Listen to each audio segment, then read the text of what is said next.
Buenos días a todos, bienvenidos. Le agradecemos de antemano por su presencia. A continuación, nuestro experto, ¿verdad? Perfecto. Bueno, buenos días a todos. Un gusto aquí nuevamente con Seabat en el curso en línea de concurso de belleza. Hoy esta semana es la cuarta, la última del curso regular, y vamos a ver el módulo 4. Venimos bien con los tiempos, así que vamos a completar todo el curso. Hoy lo que tenemos, yo voy a decir la presentación ya, a ver, vamos a... Buenos días, Luis. Okay. Bien. Ahí ya voy a comenzar, ya están subiendo todos. La idea de hoy es, como yo les había anticipado ya, tratar de ver algunas experiencias recientes de concurso de belleza para poder iluminar lo que nosotros hemos visto a nivel teórico, ¿no? Hemos visto ya 3 módulos, todos bastante teóricos de cómo tenían que ser. Bueno, y ahora vamos a ver cómo esa teoría se cumplió o no se cumplió en la práctica, en las condiciones de sus concursos, y luego vamos a ver los resultados de esos concursos y entender, analizarlos con distintas perspectivas. Yo lo que les quería proponer era lo siguiente, después lo repetimos a fin del curso, es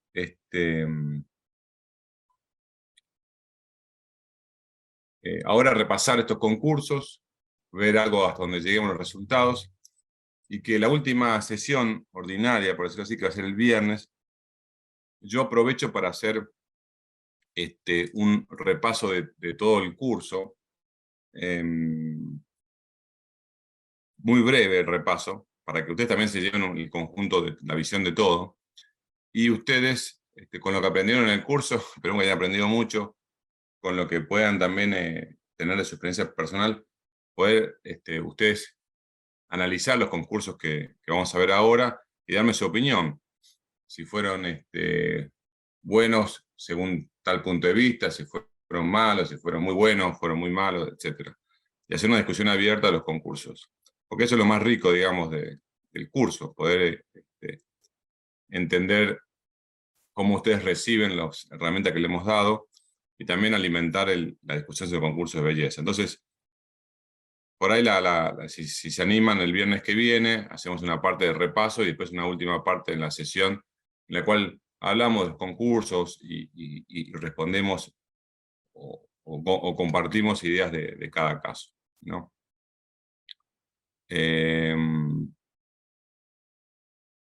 Así que ese sería el plan, ¿no? Acá, como siempre, hola Daniela, bueno, hola Luis. Por el chat me van preguntando, me van haciendo comentarios y yo los voy leyendo para poder ir respondiendo a cada uno. Ahora guárdeme un minuto que voy a cambiar acá el video un minuto para ver si tengo más mejor señal. Bueno, acá un repaso de lo que les comenté recién. Vamos a ver pliego de condiciones de los procesos de Chile, Colombia, Perú, algunos aspectos innovadores de esos procesos, y los resultados y las mejores prácticas que podemos entender de esos casos, ¿no? No vamos a ver todo el detalle de cada uno. Con gusto, cuando tienen alguna duda me lo preguntan, y yo con gusto se las puedo responder. Perdón. Se me bloqueó la admit, pero ¿por qué no me pasa la...? Tengo un problema con... A ver. Stop share. Voy a empezar de nuevo con... A ver. No me deje pasar la hoja, me la pasó. A ver. Voy a hacerlo de nuevamente. Perdón, tengo acá un tema. Bueno, ahí comparto la pantalla, a ver si me deja pasar. Bien. Respecto al último bullet, eso ya lo vieron, en realidad, el viernes pasado, con Lorena, que presentó toda la parte, digamos, de nuevas tecnologías para el cumplimiento de obligaciones de cobertura, que la obligación de cobertura es la obligación dominante de todos los concursos de belleza, ahora lo vamos a ver. Pero bueno, ellos le dio una perspectiva desde el punto de vista de tecnologías incumbentes y tecnologías tradicionales. Perdón, tecnologías incumbentes / tradicionales y nuevas tecnologías. Eso es importante que usted lo conozca, bueno, para ver primero si es factible cubrir ciertos lugares de Latinoamérica, y por otro lado también para que ustedes hagan su modelo de costo de referencia. Ustedes cuando tienen que valorar las obligaciones, lo tienen que hacer con un modelo de referencia. Ese modelo de referencia tiene que reposar sobre una tecnología determinada, ¿no? No es lo mismo costear con fibra óptica que costear con Fixed Wireless Access, que costear con soluciones satelitales, etc. Entonces, para ustedes costear eso, tienen que conocer las tecnologías y ver algunas ideas de costo. Entonces, me parece que era bastante bueno en cuanto a eso. Todos los países comparten un principio de neutralidad tecnológica, ¿no? Eso lo habíamos visto. Pero no quiere decir que ustedes no tengan que hacer un costeo. Y para hacer un costeo tienen que suponer una tecnología, ¿no? Entonces, si bien en un principio de neutralidad tecnológica ustedes se van a abstener seguramente en indicar una determinada tecnología en el concurso, la realidad es que van a tener que costear con un modelo de referencia. Por eso es importante que lo tengan presente. Espero que les haya servido lo del viernes pasado en ese sentido. Bueno, entonces vamos a ver, como siempre, retomemos un cuadro de lo que fue el módulo pasado. Habíamos visto que había unos aspectos que nos parecía importante destacar en un concurso de belleza y poner sobre la mesa cuando yo tengo que estructurarlo, ¿no? Y siempre conviene estar claro de lo que yo estoy teniendo que definir. ¿Por qué? Porque no lo tengo que hacer como algo mecánico, sino tengo que pensar los elementos determinantes del concurso y poder darle una forma, ¿no? Acá nosotros señalamos los que nos parecía más importante y los de mayor impacto, ¿no? El enfoque, si voy a pedir infraestructura, despliegue de infraestructura, o voy a pedir un servicio, donde habíamos dicho que en general todo el mundo dice que lo que quiero es servicio, pero en realidad terminan muchos pidiendo servicio e infraestructura. Entonces ahí rivaliza un poco el objetivo final de pedir servicio solamente. ¿Qué tiene de malo cuando yo pido infraestructura y servicio? Y cuando yo pido infraestructura, en realidad tengo que especificarla. Y cuando la voy a especificar, incurro en un montón de rigideces que luego se me pueden tornar en contra, ¿no? Si yo hago unas especificaciones, unos pliegos de condiciones muy detallados, tengo mucho más margen de error. Cuando yo más detallo, más me expongo a tener errores. Y sobre todo a ser sujeto de la imprevisión. Porque en el futuro no sé cómo va a cambiar, ¿no? Si yo pido infraestructura y pido, por ejemplo, una estación base por localidad, y luego en el futuro me doy cuenta que con nuevas tecnologías, nuevas bandas de espectro disponibles, nuevas posibilidades de compartición, no hace falta eso, sino que hace falta menos, bueno, aquel operador adjudicatario va a estar esclavo de tener una estación base por localidad porque yo se lo pedí, y es ineficiente desde el punto de vista de asignación. O sea, lo mejor es enfocarnos en los servicios, ¿no? Como hace Estados Unidos, si se quiere. Otro tema era el tema de las condiciones de calidad de servicio, ¿no? ¿Qué servicio le voy a qué calidad de servicio, qué velocidad le voy a pedir? Ahora vamos a ver cómo lo solucionaron los países. Lo del tema de los criterios de selección, cómo voy a elegir la mejor oferta, con qué obligaciones de hacerla voy a puntuar. Valorar las bandas de espectro, valorar las obligaciones. Después de todo eso viene el formato. Después del formato, la plataforma, si lo voy a hacer online, con una plataforma, con un sistema cerrado, por sobre, mejor dicho, no por sobre, sino en hard copies. Ve cómo es el puntaje, las reglas y el tema de las garantías. Estos son los temas que son, digamos, el 80% de los temas específicos de un concurso de belleza. Yo en el material, y también acá les voy a agregar el proyecto técnico. Todo concurso de belleza reposa sobre un proyecto técnico que tiene que ser presentado y tiene que ser cumplido. El proyecto técnico, ahora lo vamos a ver, tiene ciertas características y se presenta a veces con la oferta o a veces después de la oferta, ¿no? Por ejemplo, Perú y Colombia lo pidieron después. Pero en algunos países el proyecto técnico era más nominal. es simplemente presentar un proyecto y ya, ¿no? Como en el caso de Colombia. En otros no, tenía connotaciones más vinculantes. Bueno, esos son los temas que queremos ver. ¿Qué proceso vamos a ver? Vamos a ver estos 4. El de Perú, que todavía está en curso, nos asignó, se suspendió, ahora se reabrió. Que ya hemos hablado, estos 4 no son nada nuevo, ¿no? Pero acá lo que tenía específico era que querían dar cobertura en zonas de selva, zonas donde muy alejados de Perú, donde es imposible que llegue el mercado. Y algunas zonas de altura, ¿no? Colombia, que en una banda en particular se podría parar para hacer un concurso de belleza y tenía como obligación 5.500 localidades, hasta 5.500 sin interés comercial, ¿no? Había de 3 tipos, tipo 1 y tipo 2 no tenían interés comercial, tipo 3 podía tener un poco de interés. Chile, el famoso que hace concursos de belleza desde siempre, fue el gran anunciador de la subasta 5G y fue el primero. Y finalmente Brasil, que fue la más reciente, que tenía varias obligaciones, también la llamada subasta 5G de Brasil. Vamos a ver estas 4, por ahí más foco en las 3 primeras, que se parece más al caso nuestro, en los puntos que hemos visto anteriormente, ¿no? Bien. ¿Qué se subastaron en cada concurso? Bueno, Perú subastó un bloque 60, propuso subastar, porque no se hizo la subasta todavía, 60 MHz en la banda WS3, ¿no?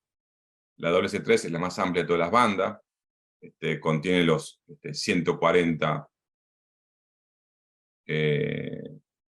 MHz, ¿no? Los 90 de la WS1, los 3 están extendidos y 20 más de suplementario, o sea, 140 MHz, 30 MHz en 2.3. Caso de Colombia, tenía 4 bloques en 700, en los bloques de 700, en realidad tenía 5 bloques de 700, ¿no? Tenía 4 de 20 y uno de 10 MHz. Y luego 6 bloques de 2.5. En realidad también podía ser hasta 8 bloques de 2.5, pero finalmente hubo 6 bloques de 2.5. ¿Por qué? Porque Colombia puso como condición que haya más demanda potencial que oferta, y como Tigo no participó en esa subasta, luego en esa banda, luego se sacaron bloques de la subasta. Chile subastó 30 MHz en la dobles extendida, 20 que le habían quedado remanente de 700, 150 en 3.5, que tiene una característica especial que ahora la vamos a ver, y 400 MHz en la banda de 26 GB. Se llamó 5G porque los de 3.5 y 26 pedían New Radio, era específicamente 5G, pero también en AWS 700 pedían New Radio en las cabeceras distritales. Entonces, en las dos pedían 5G, en algunas pedían exclusivamente 5G. Concurso de belleza y luego se abrió una licitación por sobre cerrado. Y finalmente, Brasil, que en la subasta 5G subastaba 4 bandas, 2.3, la banda 3.5, 26 como Chile y 700 también. En el caso de Chile y Brasil, el 700 no la podían comprar los incumbentes, sino que la podían comprar entrantes o aquellos que no tenían espectro 700. O sea, tenía una puja limitada a 700. En el caso de Brasil, otorgó también licencias regionales, a diferencia de los otros 3 países. Cosa que ya había hecho antes y que no le había ido muy bien a Brasil con licencias regionales, ¿no? Dar una licencia regional en Latinoamérica es muy difícil, Bueno, Brasil es muy grande, pero así todo es muy difícil de éxito, porque no tiene escala un país para tener más de un operador en la misma banda en distintas zonas geográficas. Es muy difícil. Las veces que yo lo he analizado, siempre fue la conclusión que la licencia tiene que ser nacional. Bueno, estos países, ¿qué tipo de calidad de servicio pidieron? Acá focalicemos en 3. El tema de la calidad de servicio es un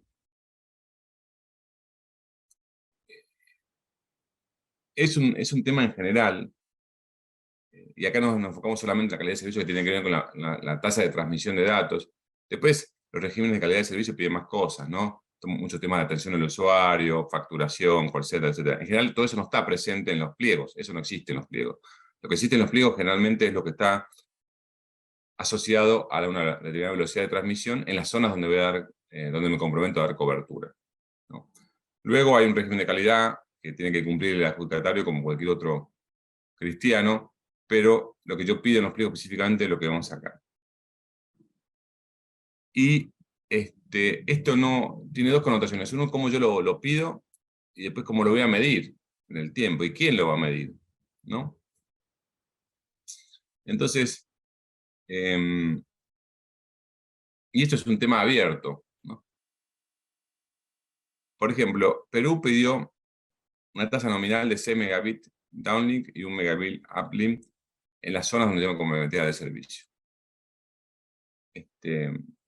Luego, no incluido acá, pero sí en el régimen general de Perú, hay una ley de banda ancha que dice que en el 90% de las mediciones tengo que cumplir el 70% de la velocidad comprometida. Es decir, que yo en el 90% de las veces que yo mido en Perú tengo que tener 4.2 mega de bajada siempre. Bueno, el 90% acá es muy exigente, muy exigente. ¿Por qué es muy exigente? Porque esto, Perú, a diferencia de Chile, las obligaciones las pedía en qué zona, rurales, selva, etc. Distinta de Chile, donde la piden en zonas, algunas rurales, pero mayoritariamente urbanas. Entonces, el primer punto es cómo yo expreso esto. Y segundo es cómo lo voy a medir, ¿no? Después en el tiempo, yo tengo que cumplir la obligación por 20 años. ¿Quién va a ir a medir que yo cumplo con la velocidad? Uno puede decir, generalmente los ministerios no tienen ese brazo de medición, ¿no? Yo puedo verificar el cumplimiento de una obligación de hacer, pero no en forma periódica. Bueno, Perú no lo tenía, ¿no? El ministerio. Colombia, bueno, tiene interventorías, puede contratar, pero esto hay que hacerlo en forma periódica, porque yo tengo 20 años de obligación. ¿Quién lo va a ir a medir, ¿no? El regulador, bueno, no sé si el regulador tiene dentro de su calidad, medir su calidad, estos indicadores. Porque generalmente no asigna el regulador, asigna el ministerio. Entonces, la pregunta es, ¿quién va a medir esta obligación? Que es una obligación extraordinaria y generalmente distinta de los regímenes de calidad que cada país tiene. Una obligación extraordinaria. Entonces, ¿quién es el que hace la vigilancia de esa obligación? ¿Con qué recursos la hace la vigilancia? Bueno, no siempre está definido, ¿no? En el caso de Perú, se planteaba la obligación esta, y luego la verificaría, no el ministerio, sino como digamos, el regulador CIPTEL iba a verificar el cumplimiento de los regímenes en general, ¿no? Dentro de los cuales, en algún caso se podía interpretar esta condición particular, pero no estaba explícitamente puesto. Entonces, eso genera un marco, digamos, de indefinición. El caso de Colombia tenía una velocidad teórica pico, que es más fácil de interpretar, porque hay una velocidad pico teórica, dice, bueno, depende, estoy hablando de 700 MHz en el caso de Colombia, que según el bloque que se ganase, iba entre 36 pico teórica de bajada hasta casi 150 pico teórica, si el bloque era de 20 MHz. Son velocidades pico teóricas en lo cual lo que se verifica es el equipo, si es compatible con esa velocidad pico teórica, pero no se va a verificar que una medición en campo con la experiencia del usuario, ¿no? Si no se verifica con el equipo. Perdón, acá no está, pero también en algunos casos pusieron la intensidad de señal, con qué intensidad, con qué decibeles tenía que llegar la señal en el área, ¿no? Esa intensidad variaba. En el caso de Colombia pidieron 100 decibeles, en el caso de Perú pedían 94, bastante más exigente, decibeles en el área donde se está comprometida. ¿Está bien? Como parte de cobertura. Entonces había dos cosas, la velocidad de transmisión y la intensidad de señal. Pero la velocidad de transmisión siempre es lo más difícil de prever o de estipular. Bueno, en el caso de Perú vimos una velocidad que se mide en campo, caso de Colombia una velocidad teórica. Caso de Chile, pidió también una velocidad teórica, perdón, teórica no, una velocidad en campo, y aparte especificó, a diferencia de Perú, que en el 90% de las mediciones que se realicen dentro de la cobertura debe cumplir con cierta velocidad. Es decir, ya mismo Chile especificó en su pliego la forma o los requisitos para la medición. Después la Ley General de Chile también lo contempla, pero igualmente lo pusieron acá. Distinto de Perú, que no lo especificó. Dice, bueno, el 90% de las mediciones tienen que tener esta velocidad. Y ahí dice, ¿no? 6 megabits para al 700 AWS. 18 megabits pide para 700 AWS en aquellas cabeceras, en aquellos nodos que son 5G, lo que les comenté antes, había nodos 5G para 700 AWS. En aquellos nodos pide 18, 45 en 3.5, 360 en 26. Pero bueno, el más comparable a las subastas 4G que vimos anteriormente es que el primero que vimos acá, 6 megabits para 700 y AWS. Parecido a lo que tenía Perú, etc. Pero parecido, pero distinto, porque como dijimos, Chile lo pide más que nada en zonas urbanas, o el foco era zonas urbanas. Entonces, es mucho más exigente pensarlo en Perú que en Chile. Por eso en Perú esto tenía una connotación mucho más fuerte.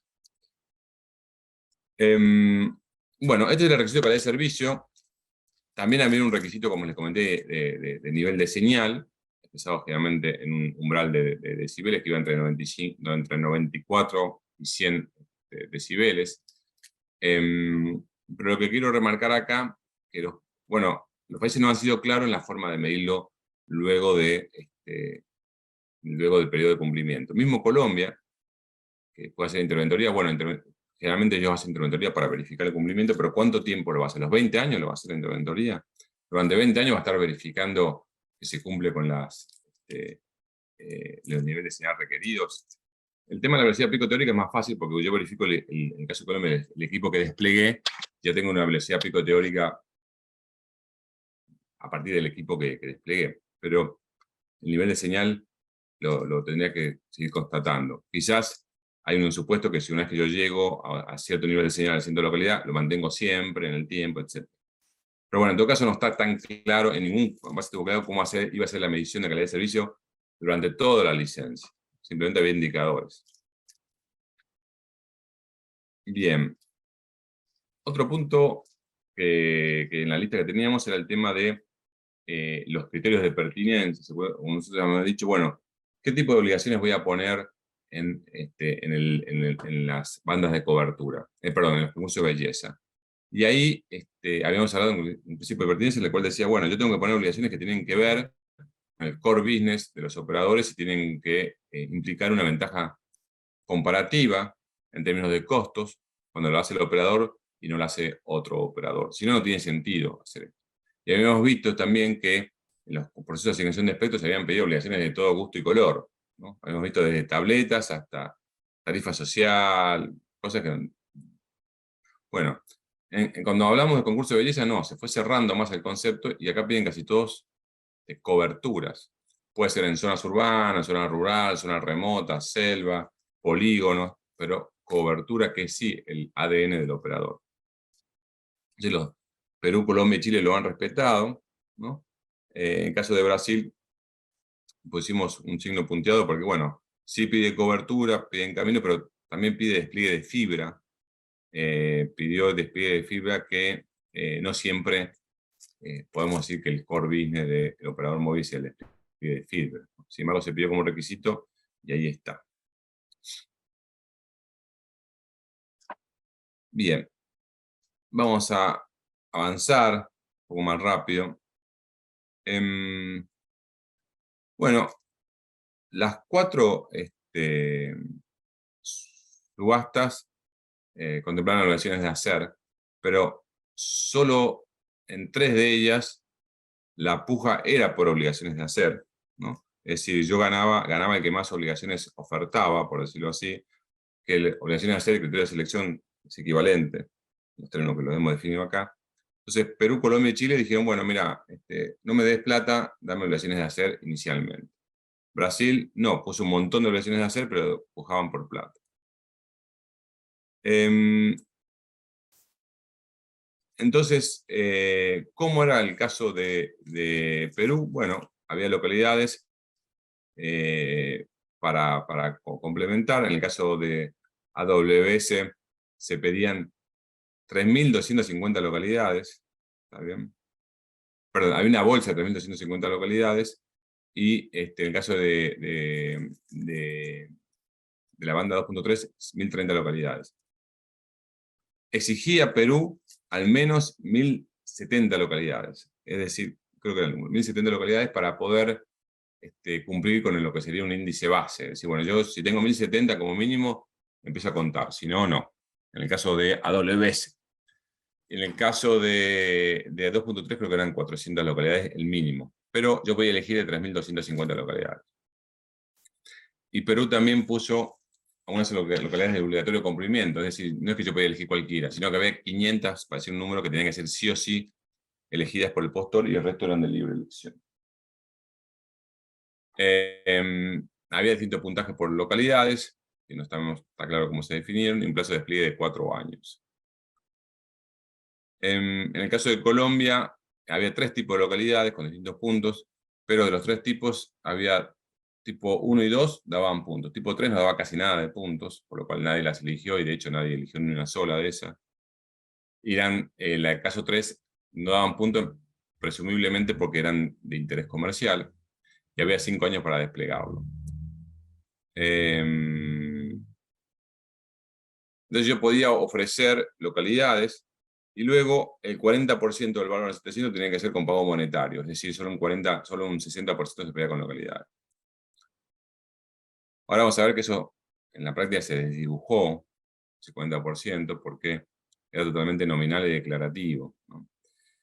Y en el caso de Chile, yo tenía 4 bandas, eran 4 concursos diferentes, y me pedían que yo cubra comunas. Comuna es la unidad sociodemográfica de allá, en la cual yo tenía que desplegar. Tenía que informar las características de la estación base, en qué año le iba a desplegar, y dar todas las condiciones técnicas. Por eso era un concurso que, si bien pedía servicio, también exigía infraestructura. Tenga el detalle de la estación que iba a poner en localidad, de los nodos. Y hasta 3 años de despliegue. Tenía diferentes tipos de puntaje. Y en caso de empate, que era lo más probable, porque en el caso de Chile, a diferencia de otros países, en Colombia había una bolsa de 5.500 localidades para elegir. En Perú, de 3.259 localidades para elegir. Es decir, siempre la total de localidades era mayor, mucho más grande que la oferta potencial. En el caso de Chile, no. La bolsa eran 345 comunas, entonces todo el mundo llegó al máximo rápidamente.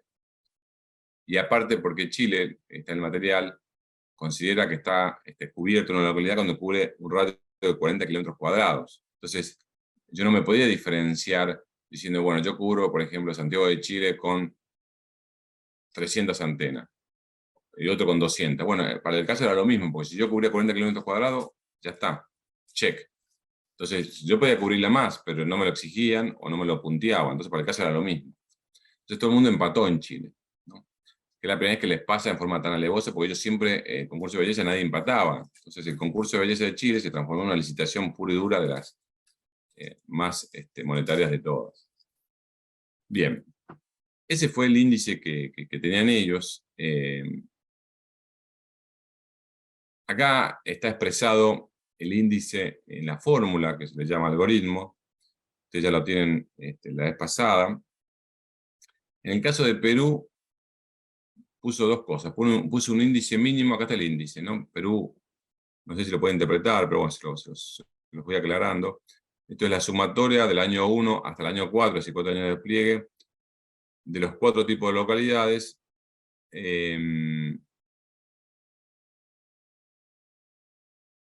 Donde, perdón, A es el número de localidades y P es el punto que tiene cada localidad, ¿no?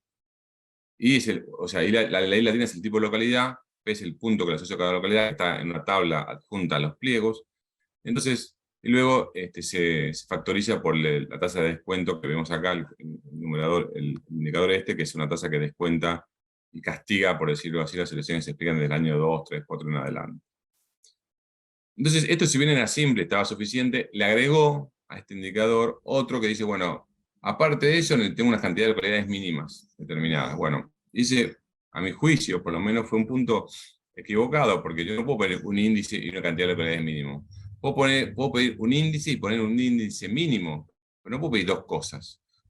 No puedo pedir que tenga un índice mínimo y cantidad de localidades mínimo, porque estoy siendo redundante y contradictorio. Entonces, si bien su formulación era simple, luego se complicó. Colombia hizo algo parecido también, ¿no? Colombia puso un índice que acá lo vemos escrito, que ponía, bueno, el índice de Colombia tiene que ser un valor ofertado, que era en plata, 40, que habíamos dicho que era como mínimo un 40%, por un factor de ponderación que era A, y luego la cantidad de localidades, muy similar a la fórmula de todos de Perú, que tiene la localidad que yo pongo del año 1 al 5, ¿no? Y como hay tres tipos, J es de 1 a 3, tres tipos de localidades, que luego lo asocio por un puntaje que era Z, el puntaje de cada localidad, y una proporción de localidades sobre el total, para sacar la cantidad de puntos que se llevaba ese total, y luego lo castigo por factor financiero. Y acá también puso una doble condición Colombia, si bien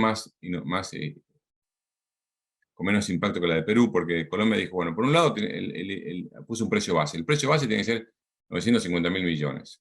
Listo. Y por otro lado también había un índice base. Entonces, lo que uno se pregunta es, si el precio base y el índice base son dos indicadores mínimos, entre ellos, ¿tienen consistencia? Es decir, ¿el índice base representa el mínimo que exige el precio base o no? Si la respuesta es sí, entonces hay uno de dos que sobra. O dejo el precio o dejo el índice. Si la respuesta es no, que en el caso de Colombia la respuesta era no, entonces están siendo contradictorios el índice base con el precio base. Tengo que escoger uno solo. Yo no puedo poner dos valores, uno más exigente que el otro, porque pongo el más exigente y listo, no hace falta poner dos. Porque confunde eso, ¿no? Entonces, Colombia lo hizo así de cara al proceso. Por ahí hay motivos legales por los cuales lo hace así, que no me meto para nada, pero de cara al proceso sobraba una restricción.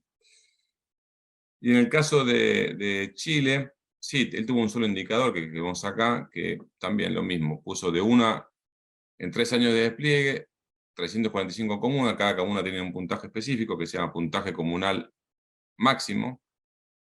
Yo lograba el máximo siempre y cuando despliegue los 40 kilómetros cuadrados que les comenté. Si desplegaba 20 kilómetros tenía la mitad de los puntos. Y adicionalmente, en el caso de ellos, le agregaron una tasa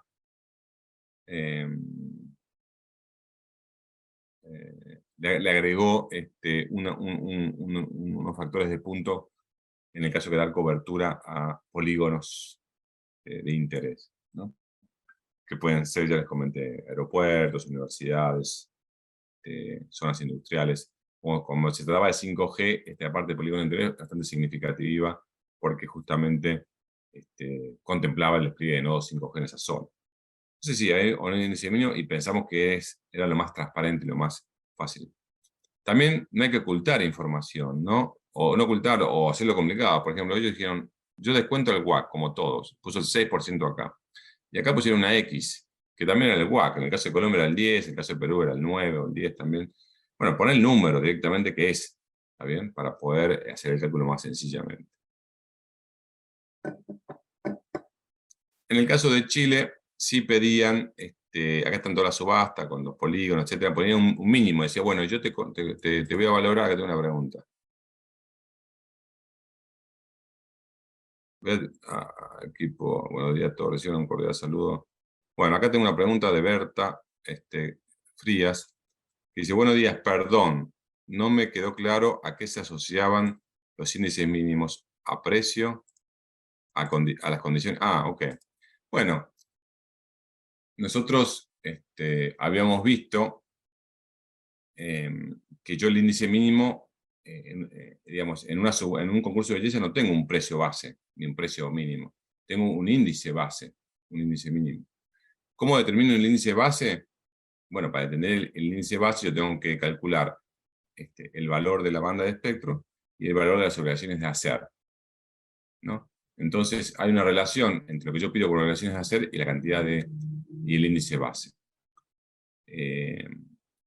Habíamos dicho que esa relación era importante para eso las valorizaciones, pero que el índice base, acá creo que tengo el cuadro, no era esto, ¿no? Yo para calcular el índice base no puedo hacer el cociente entre el valor del espectro y el valor de la obligación, ¿no?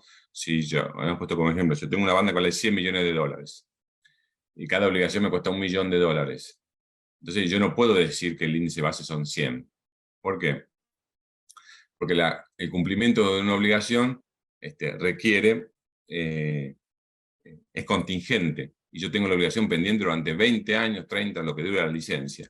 Y esa contingencia me impide que yo haga este cociente, valor de espectro sobre valor de obligación, para determinar el índice base.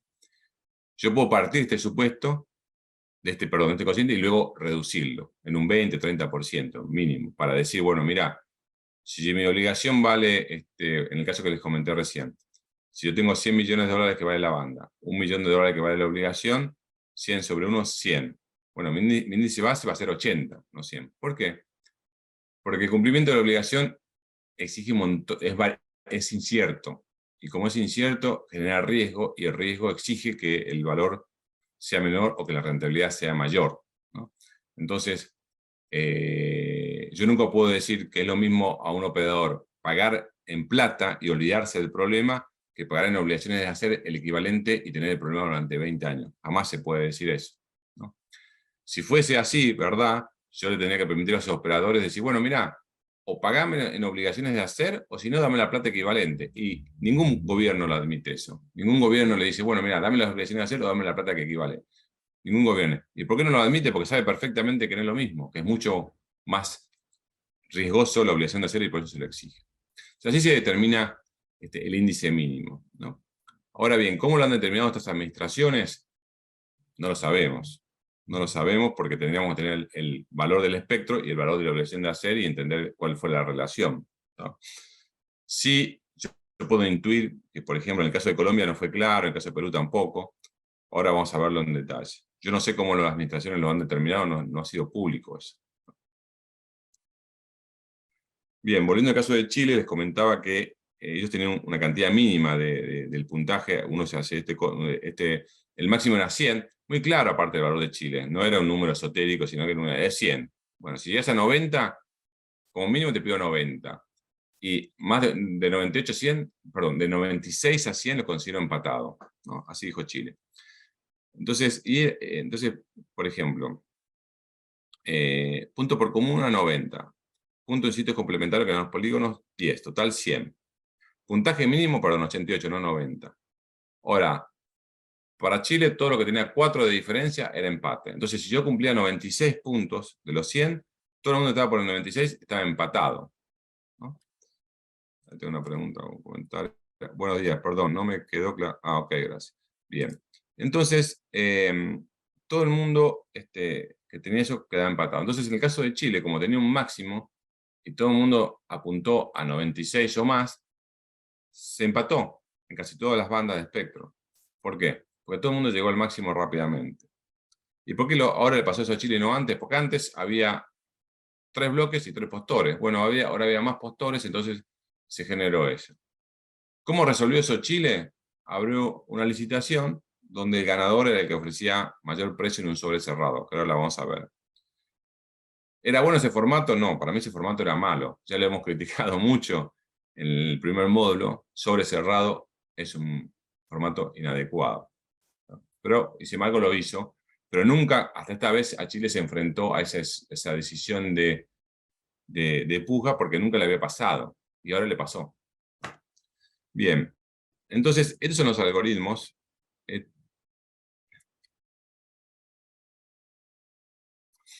Bueno, en línea con lo que hablamos recién y preguntó Berta, valoración y pagos monetarios, ¿no? Vimos que en Perú todo el pago era con obligaciones de hacer, el 100% era obligaciones de hacer. Yo no ofrecía ni un peso, la ley me lo permitía. Ahora bien, se respetó el principio de valorización. El principio de valorización es este que vemos acá, ¿no? Yo no puedo pedir un índice mínimo que sea igual al valor de espectro sobre el valor de obligación, ¿no? ¿Se respetó en el caso de Perú? No lo sabemos. Sabemos cuánto valía la banda, valía alrededor de 200 millones de dólares, 217 millones de dólares la banda WS, por lo menos así lo publicó, y 70 millones de dólares la banda 2.3. Sabemos cuántas localidades mínimas pedía, ¿no? Sabemos que ellos pedían, como les comenté, 1070 localidades mínimas en AWS. Entonces, si yo valoro en 100 millones de dólares y pido 1070 localidades mínimas, podría ser un cociente decir cuánto valoró la localidad, pero bueno, no lo sé.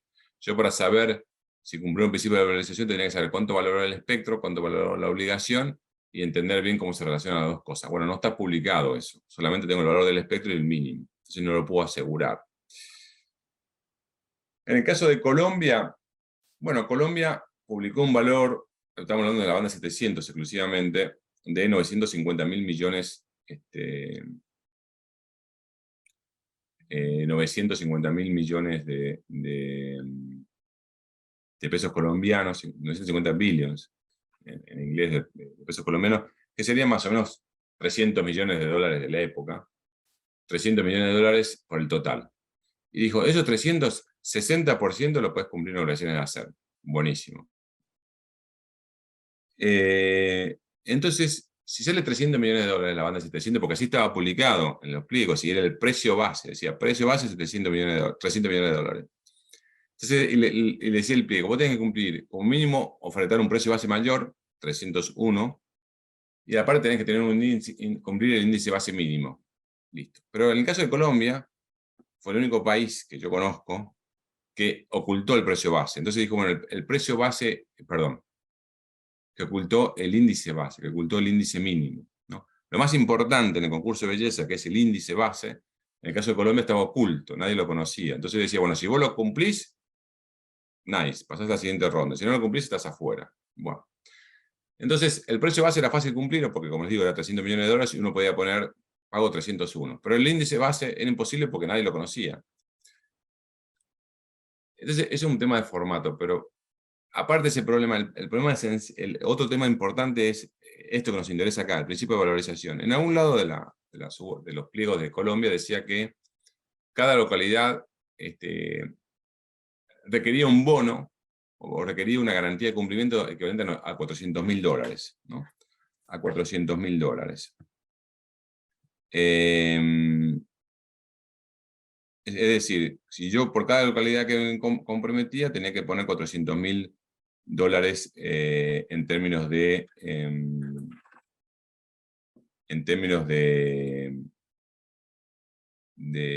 garantías, ¿no?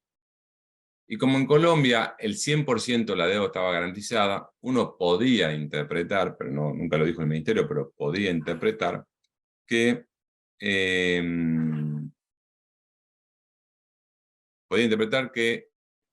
cada localidad la valoraba en $400.000, porque pedía 2.500 millones por localidad. Podía ser interpretación. Entonces uno podía concluir lo siguiente, ¿no? Si el precio base son 950.000 millones, perdón, si el precio base son 300 millones de dólares, ¿no? Y de esos 300 millones de dólares me dicen que el 60% se pueden pagar en obligaciones de hacer, es decir, 180 millones de dólares los puedo pagar en obligaciones de hacer.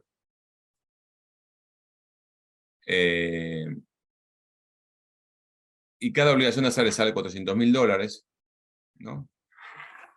Entonces uno podía decir, si cada obligación de hacer sale $400.000 y lo mínimo y el precio vale 300 millones de dólares, bueno, lo mínimo que me van a pedir van a ser 450 localidades, ¿no? Porque uno hace localidades, el cociente ese. Pero como vimos el principio de valorización, uno tenía que decir, no, 400 localidades no puede ser, tiene que ser menos. ¿Por qué? Porque yo no puedo pedir ese cociente. Entonces, bueno, deberían pedirme 350, 400 localidades como mínimo, ¿no? Colombia. Y sin embargo, ese no era el mínimo era bastante más alto. ¿Cuánto es? No lo sabemos, pero era bastante más, no menos de 700 localidades. Es decir, no es claro, y por los tres números uno tiene valor de la banda publicado, valor de la obligación de hacer publicado, y niveles de adjudicación, no es claro cómo valoró, cómo hizo esa relación valor de la banda, valor de la localidad, pero sí es claro que sobrevaloró, mejor dicho, que subvaloró la obligación de hacer, ¿no? No digo que los $400.000 estén bien o mal, son $400.000, pero sí pidió más obligaciones de hacer de lo que tenía que haber pedido en relación al valor de la banda, que por ellos mismos fue estimado. No sé si soy claro ahí, pero sí es claro que no se vio respetado el principio que hablamos acá, que vemos acá, que el valor del espectro sobre el valor de la obligación no puede ser el índice base. Entonces, por lo que se vio de Colombia en su información publicada, ese principio aparentemente no se siguió tan claro. En el caso de Chile, bueno, Chile no tiene un valor de la banda de referencia. Sí sabemos que pidió unas localidades. Pidió un índice mínimo de 88, y 88 se lograba fácilmente. Y podemos decir que el índice que pidió fue bastante, digamos, lograble en términos de lo que todos lo lograron, pero no tenemos claridad si cómo van a valorar las operaciones de en relación al valor de la banda, porque nada fue público. En el caso de Brasil, lo mismo.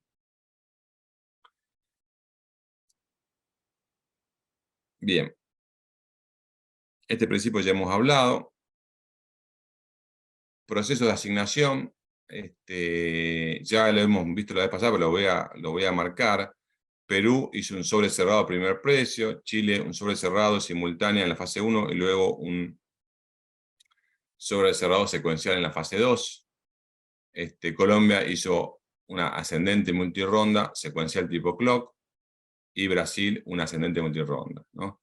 La que vemos acá, sabemos, ya hemos sepultado y hemos criticado varias veces la de sobre cerrado, por lo cual la de Chile y la de Perú son sujetos de todas nuestras críticas que hemos hecho sucesivamente, que ahora van a poder ver en los resultados, lo que yo les dije, y les anticipé, como también se los mostré en los resultados de otros sobre cerrados como el de Perú. Van a ver lo que nosotros hablamos. En el caso de Colombia fue una ascendente multironda, no hubo un paquete que hubiese sido por ahí un poco mejor por ser bandas diferentes, no, sino que fueron secuencial, pero tampoco estuvo mal. En el caso de Brasil fue una multironda ascendente. No me voy a detener acá en los formatos, porque ya lo hemos visto bastante en el módulo 1, pero para refrescar esa parte. Otro punto importante es el de las garantías de cada país. Bueno, uno cuando va a pedir obligaciones a hacer, naturalmente la pregunta que surge, que se hicieron también ustedes varias veces, como me hicieron a mí, es, ¿qué pasa si no las cumple las garantías, las obligaciones? ¿No? Si alguien viene y dice que va a hacer tantas cosas y luego no lo cumple. Bueno, eso, si bien es algo que puede pasar, todos los países piden una garantía vinculado al proceso. Ellos piden garantías de oferta, una garantía, generalmente piden esto que está acá, una garantía de oferta bid bond, una garantía de cumplimiento, una garantía de impugnación y otra general. La que siempre se pide son la garantía de oferta y la de cumplimiento. Impugnación piden algunos países, no todos. Ahora, en algunos países, acá vemos los montos que exigían y cómo eso se relaciona con el valor del total, ¿no? En el caso de Perú, pedían más o menos respaldar un 25% de todo el pago que iba a ser obligación de hacer, y luego eso se reducía un 60-70% al segundo año cuando se cumplía la obligación de desplegar. En el caso de Colombia, no. Ellos pedían el 100% del valor comprometido. Es decir, que las garantías eran de millones y millones de dólares, podrían ser 300, 400, y se reducían anualmente hasta el último año, llegaba a casi cero. Y finalmente, en el caso de Chile, pedían 13 millones y era el 10%. Yo lo que les quiero remarcar en este punto es el porcentaje de lo que se pide, ¿no? Y en todos los países había una condición que si yo no cumplía con la obligación de hacer a partir de cierto nivel, por ejemplo, Colombia decía que a partir del 30%, si yo no cumplía, era sujeto de una revisión del plan, y luego si volvía a no cumplir, se podía declarar la resolutoria del permiso, o sea, suspender el permiso. En el caso de Perú, decía que si yo no cumplía, lo pierdo directamente, no había una aclaración de cuánto. En el caso de Chile también. Pero lo que hablamos la vez pasada es que los concursos de belleza se enfrentan a esta situación. Si yo pido, o sea, no hay un mercado reasegurador, por lo menos disponible para poder yo garantizar 500 millones de dólares en garantías, ¿no? Piensen que son garantías que son muy específicas y los montos no son diversificables esos riesgos, ¿no? Entonces, el mercado asegurador es limitado. Y si yo pido algo tan... y sumado a eso, perdón, la prima es un 3-4%, ¿no? Entonces, si yo pido una garantía de 500 millones de dólares, bueno, de entrada, si yo pido 500, solamente 15 millones de dólares se va en la prima del primer año. Y en general en estos países hay que pagarlo adelantado. Entonces, algo que termina siendo barato termina siendo muy caro por la garantía. Si yo lo pido, más como están las tasas de interés actualmente, si yo pido el 100% del monto, fíjense, yo compro la banda de 700 en Colombia, 300 millones de dólares, bueno, la compro. La prima, ¿cuánto es? 3%, mínimo 3%. Son, números redondos, 10 millones de dólares el primer año. ¿Tá?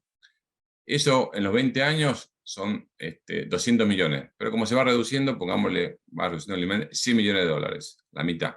Es decir, de los 300 millones de dólares que tenía que pagar, 100 millones los tengo que pagar en prima. Es una enormidad, una enormidad. Entonces, lo que termina siendo originalmente un ahorro termina siendo un costo excesivo. Y a la vez, si yo le pido, le exijo, le digo, mira, si vos no cumplís la obligación, te saco la licencia, yo no puedo doblemente sacarle la licencia y aparte cobrarle el seguro. ¿Está bien? Entonces, el seguro tiene que ser algo suficientemente disuasivo para que el operador no incumpla voluntariamente en una mora de obligaciones de hacer. Pero no puedo pretender con el seguro cobrarle toda la licencia, ¿no? Por las limitaciones que hablamos recién. Y aparte porque siempre tengo la opción, y está presente, de revertir la licencia y sacársela de ellos. Por lo cual, el monto tiene que ser en los órdenes que vemos, por ejemplo, en el caso de Chile, 10, 15%, no más de eso, para poder evitar el efecto que acabamos de hablar, ¿no?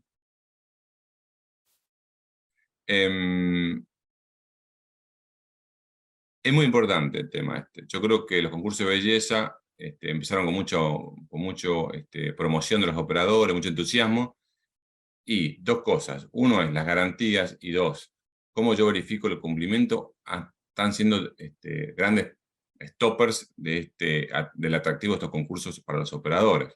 Los gobiernos tienen que ser muy cautos a la hora de pedir garantías, muy objetivos y pragmáticos, y sobre todo también muy detallados al momento de exigir o de prever cómo hacer los incumplimientos, ¿no? Por ejemplo, en el caso de Perú, en el caso de Colombia, detalló muy bien. Bueno, si yo incumplo en una localidad, son tantos salarios mínimos, el 30% se dispara a otro proceso, etc.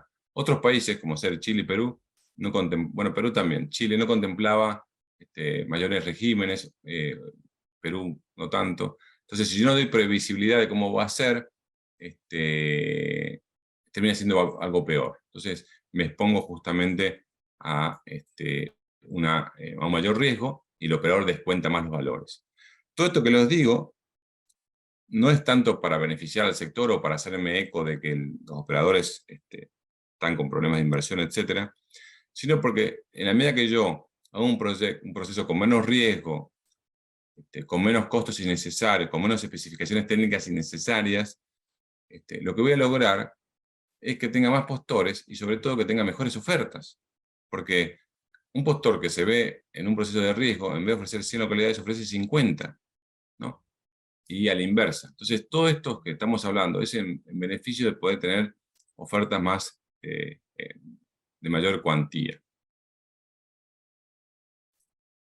Bien. Bueno, me queda poco tiempo para hablar de los resultados. Lo voy a pasar rápido y el viernes que viene lo vamos a repasar si quieren, y vemos hacer las charlas que les comenté. Bueno, en Chile se licitó 5G. Acá tenemos el resultado en millones de dólares por operador por banda, ¿no? Y vean lo siguiente. Recuerden, en Chile habíamos dicho que la primera concurso de belleza, se hizo un concurso de belleza, todos se empataron en 96 porque había un precio máximo, pero había un índice máximo, empataron en 96. Entonces fueron a un proceso que se llama de licitación pública, y esa licitación era un sobre cerrado a primer precio. Bueno, para las tres bandas, AWS 3.5 y 700. En el caso de 3.5 era una combinatoria que le vamos a ver en detalle. Pero fíjense lo que pasó, ¿no? En el caso de WOM, compitió con BorealNet, un entrante que era un conglomerado de varios operadores, que nunca nadie sabe si existió o no existió, pero bueno, presentó ahí una oferta por la banda de 700, ¿no? Y por 700 no podía participar más que ellos porque había un tope de espectro. Entonces, como WOM no tenía 700, sí pudo ofertar, y Borealnet era entrante, sí pudo ofertar. Los otros operadores de Chile, Movistar, Claro y Entel, tenían 700 y no podían participar. Entonces, ¿qué pasó? Cuando yo empato no había, como era una ronda de desempate la licitación, yo no tenía un precio mínimo. Yo podía poner $1 o podía poner 1.000 millones de dólares, no había un mínimo, porque ya el mínimo estaba cumplido con la fase 1, donde se presentó el proyecto técnico con las obligaciones de hacer. Se presentó la fase 1, se empató y dijo, vamos a desempate. Y el desempate era un sobre. Y bueno, WOM puso 83 millones de dólares y Boreanot puso 50 mil dólares. Mira la diferencia absurda entre las dos ofertas. WOM podía haber puesto 100 mil dólares y igualmente lo ganaba, ¿no? Podía haber ahorrado 83 millones de dólares. Pero lo ganó WOM. Entonces, uno puede sentirse tentado en decir, uy, qué buena subasta. ¿Por qué? Porque se recaudaron 80 millones de dólares cuando podía haber recaudado 0. Es verdad, eso podía haber pasado. Pero podía haber pasado, podía pasar algo opuesto. Podía haber pasado que WOM haya ofertado 100 mil y Borealnet 200 mil dólares y se lo ganaba Borealnet. Y Borealnet es un operador que no tiene presencia en Chile. No tiene nada en Chile. Entonces, un operador que tiene el 20% del mercado hubiese perdido un espectro muy importante en 700, como le pasó a Movistar en Colombia. Y se sigue siendo un resultado trágico para el país. Porque 80 millones de dólares más o menos a Chile no le cambia nada. Pero que un operador, que es el tercero del país, no tenga 700, le cambia significativamente el sector. ¿Y cómo puede haber pasado, decís vos, si WOM lo valora más? Porque ya hemos visto varias veces que ningún operador pone su valor de valoración, pone un valor que es el valor estimado. En este caso, WOM lo estimó en tanto, o su estrategia fue de tanto. Pero WOM podría haber dicho, no, yo no compito con nadie, Borealnet no existe, puesto 100 mil dólares. Y Borealnet ha dicho, no, yo me la juego y pongo 1 millón, y ganaba. Entonces, eso es lo que pasa continuamente en la subasta. Nadie ofrece su valor de valorización, sino que ofrece esto. Y lo mismo pasa en un concurso de belleza como estamos viendo acá. Cuando el formato me lo permite, porque es un formato que a mi juicio es no el apropiado. Entonces pasó esto, y acá ven claramente esa disociación. En el caso de 3.5 pasó algo parecido, y ahora vamos a ver, el que se quedó sin espectro en 3.5 fue nada menos que Claro, y se quedó sin espectro por 2 millones de dólares, ahora lo vamos a ver, o sea, ganó Telefónica con 163, Entel con 139 y WOM con 45.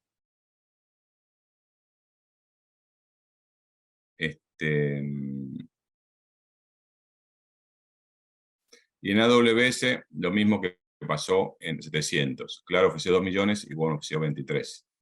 ¿No? Y uno puede, y valen las mismas apreciaciones que acabo de decir para el sobre cerrado. En términos de, bueno, eso es la parte de formato, salió bien la historia, entonces uno puede decir que fue un buen formato y lo ve en las notas, pero para mí no fue un buen formato. Una parte del formato no fue buena, la segunda parte, la primera parte fue muy buena. La primera parte es lo que vemos acá. ¿Qué se logró? Y se lograron en 666 localidades, en AWS 345 y en 3.5 337 localidades en compromiso de cobertura. Eso fue muy bueno. ¿Qué otras obligaciones lograron? Los famosos polígonos y conexión a casi 200 hospitales, ministerios, intendencias, aeropuertos, etc. O sea, se logró mucho en la primera fase, que a mi juicio es el concurso de belleza que estamos hablando ahora. No fue óptimo en la segunda fase, que era el precio de la licitación, pero fue óptimo de lo que es el concurso de belleza y obligaciones de hacer. Fíjense la foto, y es algo muy deseable, sobre todo la parte de obligaciones en polígono. Bien, yo creo que ya me pasé un tiempo, 5 minutos. Voy a cortar acá, bueno, va a llegar. Y bueno, el último, lo que yo quería hablar es, en esta misma tónica, cómo fue la subasta de la banda de 3.5 en Chile, que fue por algo que ellos denominaron una combinatoria, primer precio sobre cerrado, para que ustedes vean todas las ofertas que hicieron los operadores y cómo, claro, perdió en un concurso que podía no haber sido tal. Lo voy a dejar acá, y les parece, porque no voy a llegar y voy a hacerlo rápido y no se va a entender. Entonces, no sé si tienen alguna duda, lo que vimos hasta acá, hay algo que quieran ustedes remarcar.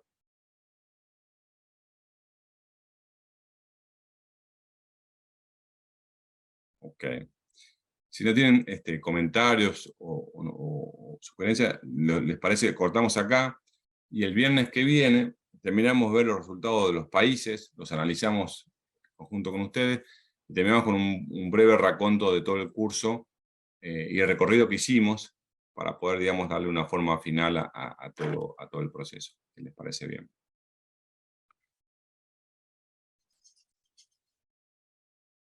Muy bien. Bueno, entonces, Daniela, yo creo que ya, a ver, ya está, perfecto, gracias, listo. Bueno, entonces ya hasta acá llegamos y nos vemos el viernes que viene. Un saludo a todos.